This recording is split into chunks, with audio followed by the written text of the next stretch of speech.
All right, so I got more questions this time on chapter 3 problems over amino acids. So these ones are a little bit more fun for me to answer. But the first question was on problem 8. So the problem says, in reference to the amino acids shown in problem 7, so those are these amino acids listed down here, which are associated with the characteristics listed in A through E.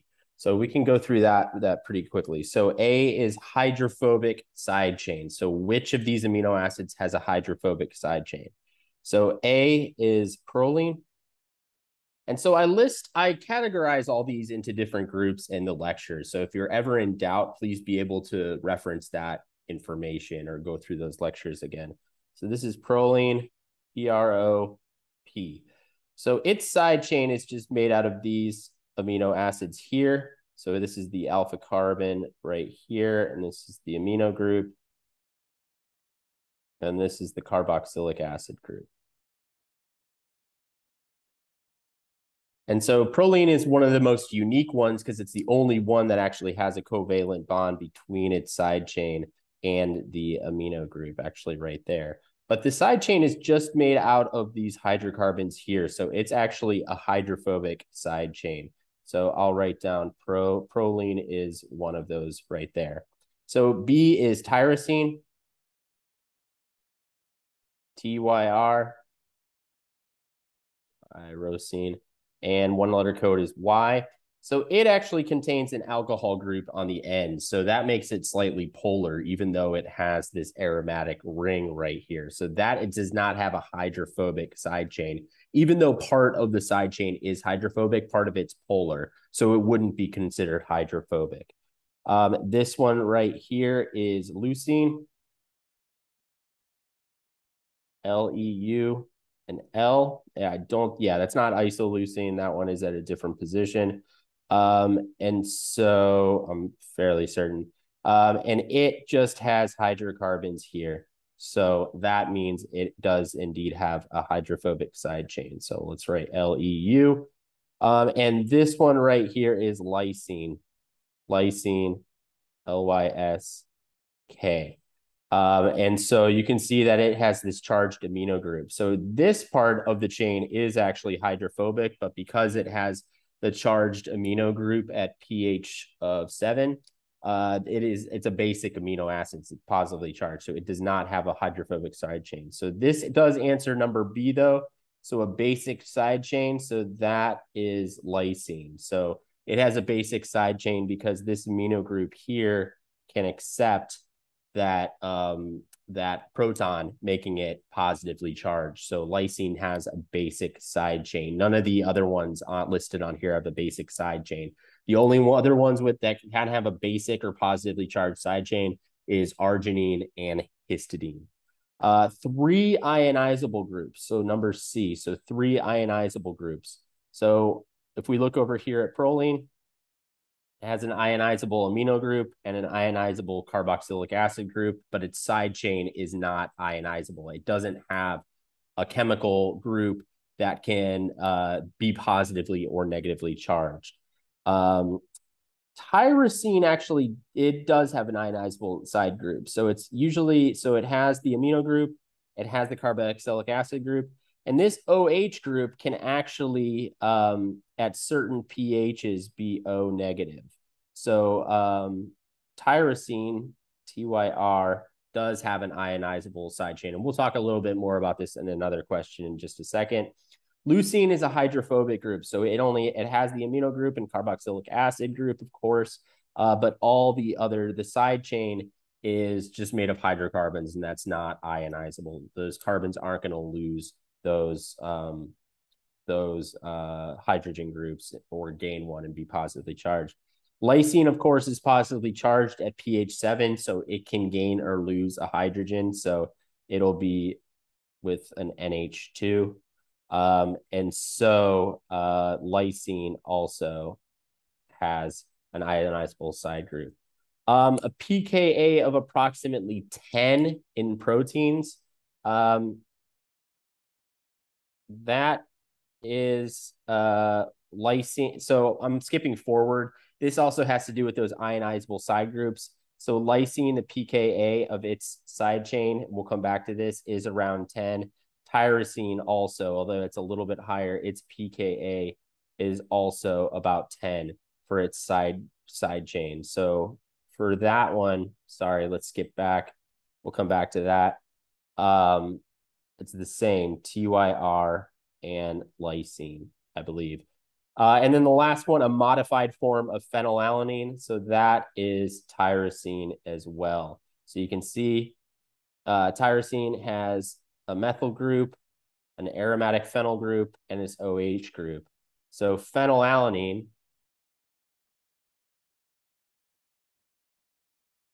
PHEF, that, if we're going to draw it this same way, so it'd be H3N plus, CH, COO negative, and then it has CH2, and then just the phenyl ring.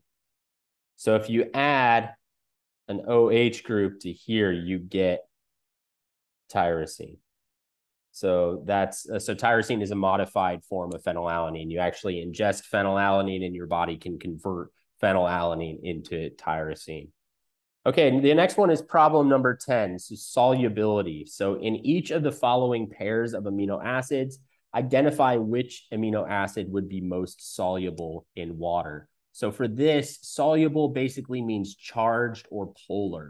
So if one amino acid is more charged or more polar than another amino acid, it's going to be more soluble in water. And this just has to do with this side chain.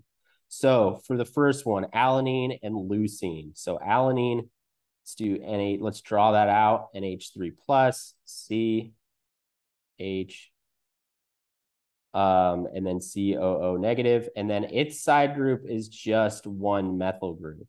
So with leucine, and I'm going to simplify this, I'm going to H3, and then I'm just going to go like that. Leucine is C, C, C, C. So CH3, CH3, CH, and CH2. So this one has more hydrophobic polar groups right here. So this is alanine, and this is leucine. And so because it has more hydrophobic groups, it's going to be more hydrophobic. So the answer for this one is leucine. So tyrosine and phenylalanine, we actually just talked about that, but let's draw it again just for practice. So COO negative. So tyrosine is going to be CH2, and then a phenyl ring, and then an OH group. Whereas phenylalanine, so that's tyrosine, phenylalanine is going to be an amino group, carboxylic acid group, CH2, and then just a phenyl ring. So because tyrosine has this polar OH group, it's going to be the more soluble in water because that OH group can interact and form hydrogen bonds with water, whereas the phenylalanine really doesn't have anything. This is all nonpolar right here. So the answer is this one, tyrosine, not phenylalanine. The next one, serine and alanine. So serine, let's draw that first, COO negative. And so that is a CH2 and then an OH. And so that's a polar part of the molecule. So it's going to be soluble in water. So this is serine. And then alanine, of course, we already drew, but let's draw it again. So I would practice drawing these. This is just going to have a CH3 group here. So it's going to be nonpolar.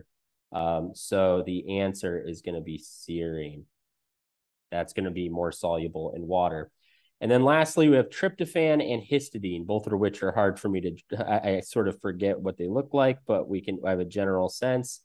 So tryptophan is going to have a CH2, and then it's going to have that indole ring where basically there's an N, it's a 5-member ring, and then that's going to be attached to a benzyl ring. So this N is a little bit, can contribute to solubility in water, but it has this bulky aromatic group here. So this is pretty nonpolar. And you'll notice in my lectures, we group this with phenylalanine as two aromatic nonpolar hydrophobic amino acids. So this is tryptophan. Histidine, however, can be charged at pH 7.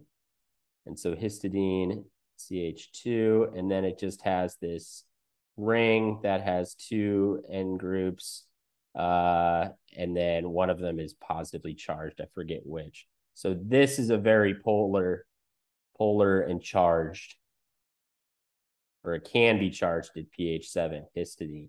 So this is going to be the more soluble in water because that charged group on the side chain can interact with the polar water molecules. So please let me know if that's not perfectly clear. The next one is charge and pH, and this might be, oh, never mind. Yeah, this one I did recommend. So do take notes of the questions that I recommend. You can do any of the questions or ask me about any of the questions, but some of them go beyond what we cover in the lectures.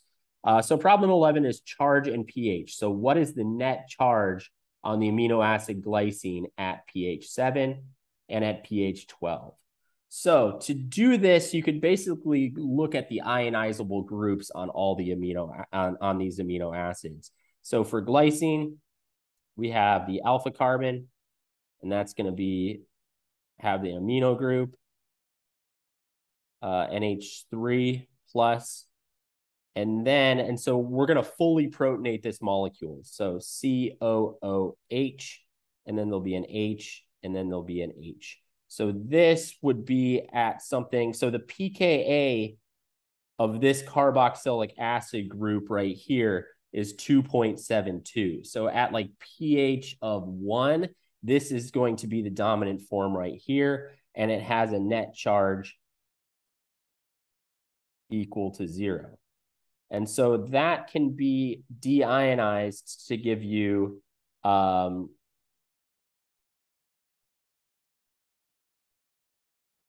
this form right here. Sorry, I was just looking over something. So NH3 plus CHH, and then COO negative.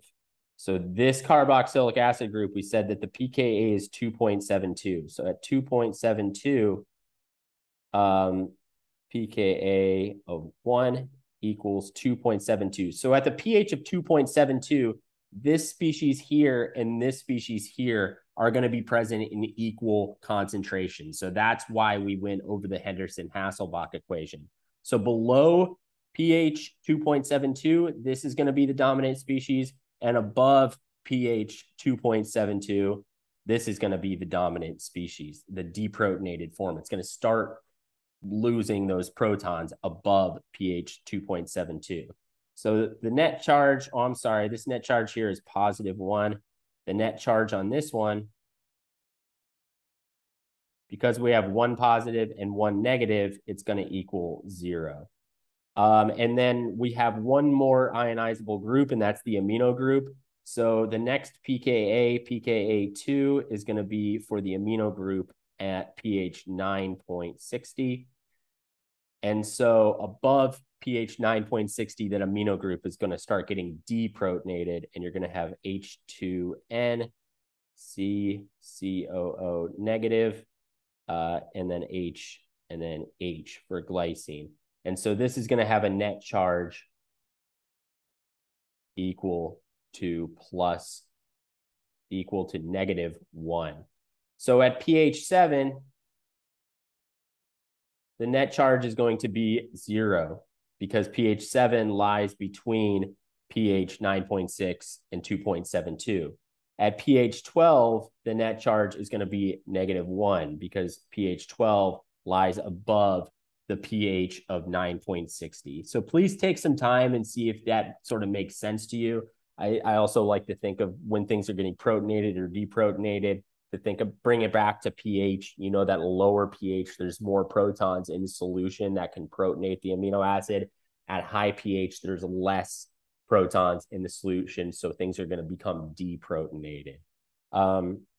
Problem 12, I didn't actually go over isoelectric point in the lectures, and that's why I didn't actually recommend this problem in that module, but I'll go through it anyway. So It's kind of related to the last one. So the isoelectric point, that's the pH at which the molecule has a charge of 0, a net charge of 0.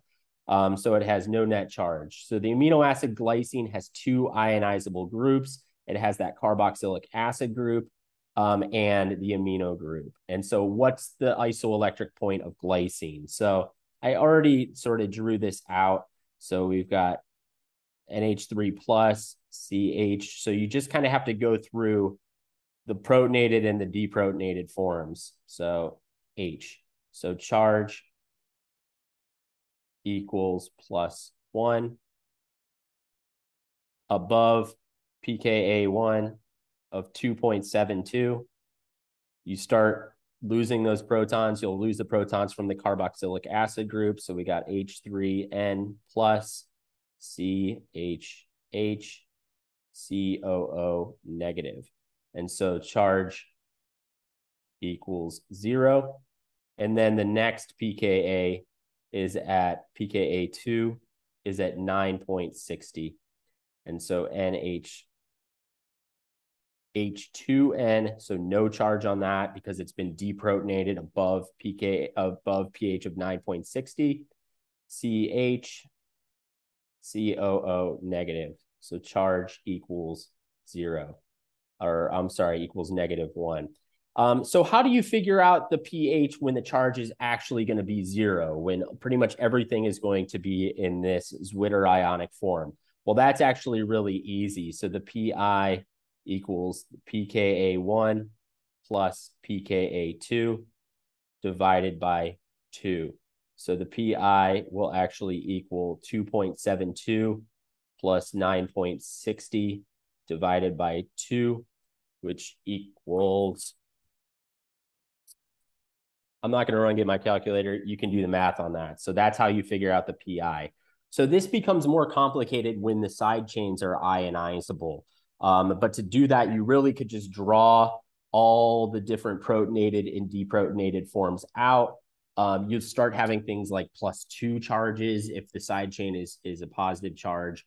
And then you just need to figure out which pKa's, between which pKa's is the charge 0. But I don't go through that in the lectures. I don't think it's very important for a study of biochemistry. You do it a lot in like biochemistry labs that you take, but you don't deal with it that much in biochemistry like research, at least in my experience. So I don't include that in the exam. So you're not going to get any questions like that. If you do want me to demonstrate how to do that, I'm happy to. Someone just needs to ask.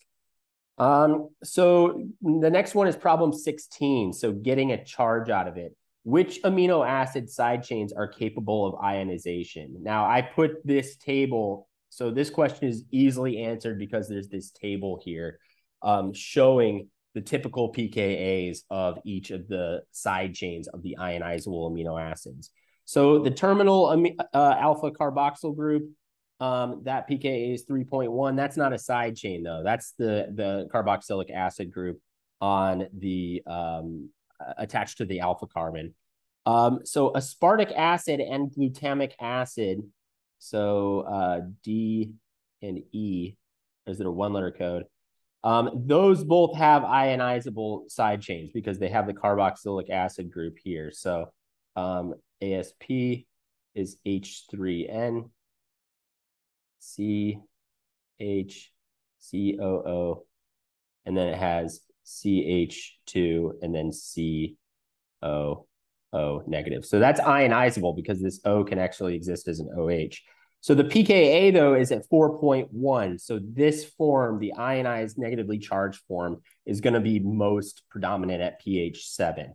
So these two, aspartic acid and glutamic acid, have ionizable side chains. So histidine does as well. So histidine, HISH, it has a side chain that can become protonated and positively charged. And so its typical pKa is around 6. So at pH 7, this is going to be the dominant form, although pKa of 6 is pretty close to 7. So histidine actually is really important in enzyme functions because around pKa of 7, it can sort of gain and lose those protons. So the amino group, that's not a side chain, so we can ignore that.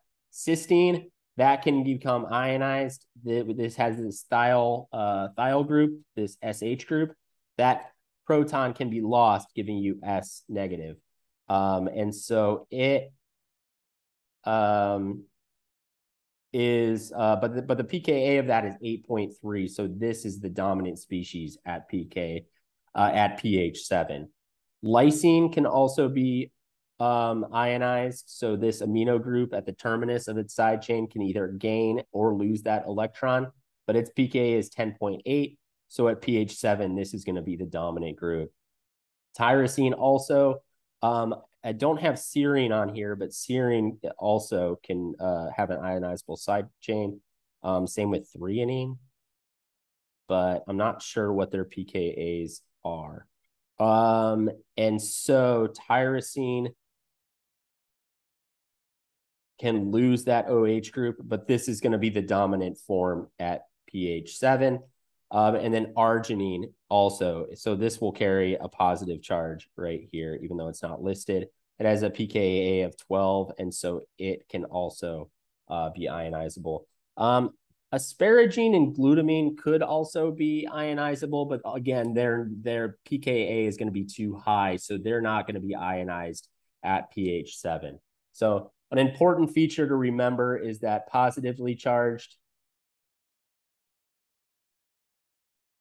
side chains at pH 7 with a little asterisk for histidine. I go through this in the lecture, but it's arginine, lysine, and sometimes histidine. And then negatively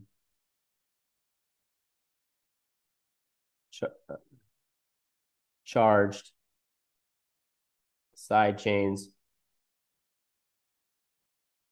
that's going to be glutamate and aspartate. Okay, so that's the most important point for the course. And so that is the last one. Okay, so hopefully that answered your question from the book. So please, if that was unclear or anything, just let me know. Thank you very much.